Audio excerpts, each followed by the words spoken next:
Seigneur, ta parole au quotidien nous nourrit et nous donne vie. Seigneur, ta parole au quotidien nous nourrit et nous donne vie. Lecture du livre du prophète Jérémie, chapitre 15, versets 10, 16 à 21. C'est pour mon malheur, ô ma mère, que tu m'as enfanté. Homme de querelle et de dispute pour tout le pays. Je ne suis ni le créancier, ni le débiteur de personne. Et pourtant, tout le monde me maudit. Seigneur, quand je rencontrais tes paroles, je les dévorais. Elles faisaient ma joie, les délices de mon cœur, parce que ton nom était invoqué sur moi. Seigneur, Dieu de l'univers. Jamais je ne me suis assis dans le cercle des moqueurs pour m'y divertir. Sous le poids de ta main, je me suis assis à l'écart, parce que tu m'as rempli d'indignation. Pourquoi ma souffrance est-elle sans fin, ma blessure incurable, refusant la guérison? Serais-tu pour moi un mirage, comme une eau incertaine? Voilà pourquoi ainsi parle le Seigneur. Si je te fais revenir, tu reprendras ton service devant moi. Si tu sépares ce qui est précieux de ce qui est méprisable, tu seras comme ma propre bouche. C'est eux qui reviendront vers toi, et non pas toi qui reviendras vers eux. Je fais de toi pour ce peuple un rempart de bronze infranchissable. Ils te combattront, mais ils ne pourront rien contre toi, car je suis avec toi pour te sauver et te délivrer. Oracle du Seigneur. Je te délivrerai de la main des méchants, je t'affranchirai de la poigne des puissants. Parole du Seigneur. Nous rendons grâce à Dieu. Nous nourrit et nous donne vie. Dieu, mon rempart au temps de la détresse. Dieu, mon rempart au temps de la détresse. Délivre-moi de mes ennemis, mon Dieu. De mes agresseurs, protège-moi. Délivre-moi des hommes criminels, des meurtriers, sauve-moi. Dieu, mon rempart au temps de la détresse. Voici qu'on me prépare une embuscade. Des puissants se jettent sur moi. Je n'ai commis ni faute, ni péché, ni le mal, Seigneur. Pourtant ils accourent et s'installent. Dieu, mon rempart au temps de la détresse. Auprès de toi, ma forteresse, je veille. Oui, mon rempart, c'est Dieu. Le Dieu de mon amour vient à moi. Avec lui, je défie mes adversaires. Dieu, mon rempart au temps de la détresse.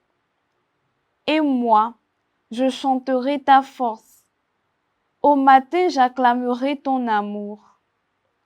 Tu as été pour moi un rempart, un refuge au temps de ma détresse. Dieu, mon rempart au temps de la détresse. Je te fêterai, toi, ma forteresse. Oui, mon rempart, c'est Dieu, le Dieu de mon amour. Dieu, mon rempart au temps de la détresse.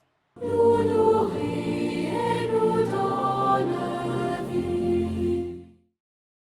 Moi, je suis la lumière du monde, dit le Seigneur. Celui qui me suit aura la lumière de la vie. Nous nourrit et nous donne vie.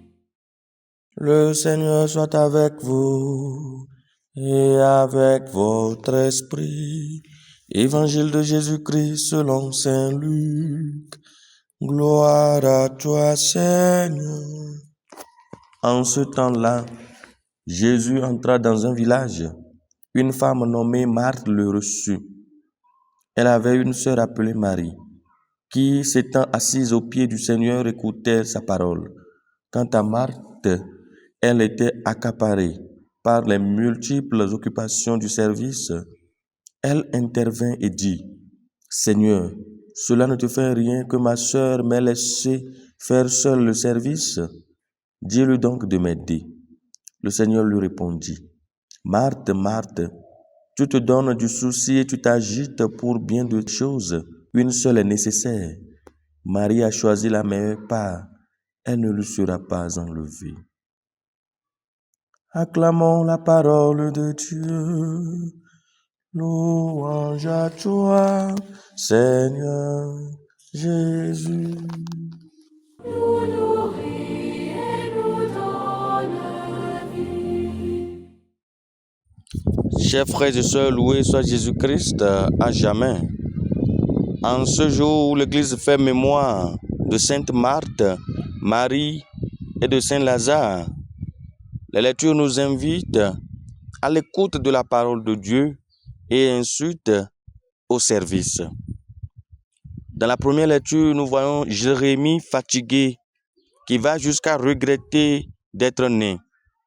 C'est pour mon malheur, ô ma mère, que tu m'as enfanté. Voilà le cri de Jérémie. Mais Dieu l'invite plutôt à être plus proche de lui pour le revivre, pour lui donner ce courage de continuer. Oui, le service de Dieu peut fatiguer. L'on peut se sentir incompris. Mais nous devons nous rappeler que c'est Dieu lui-même qui nous fortifie. Il n'abandonne pas ses pasteurs. Il n'abandonne pas ses serviteurs. Il est notre rempart et notre forteresse. Voilà ce que vient préciser notre psaume de ce jour. Et dans l'évangile de Saint Luc, Jésus remet les choses en ordre. Marthe, acharnée au service de la maison, pour accueillir chaleureusement Jésus. Et bien nous voyons Marie au pied du Maître, à son écoute. Et donc elle choisit la meilleure part. Marthe n'a pas tort de servir. Eh bien, Jésus nous invite d'abord à trouver notre joie dans l'écoute de sa parole, à être à ses pieds. Et nous pourrons servir ensuite. Mais servir sans écouter le Maître conduit à la fatigue. Et c'est là qui devient l'amertume de Marthe. Jésus nous dit aujourd'hui de l'écouter d'abord et nous pourrons servir ensuite. Demandons-lui la grâce d'être toujours à ses pieds, à trouver notre joie en l'écoutant et aussi en servant comme lui-même est venu pour servir et non pour être servi. Loué soit Jésus-Christ à jamais.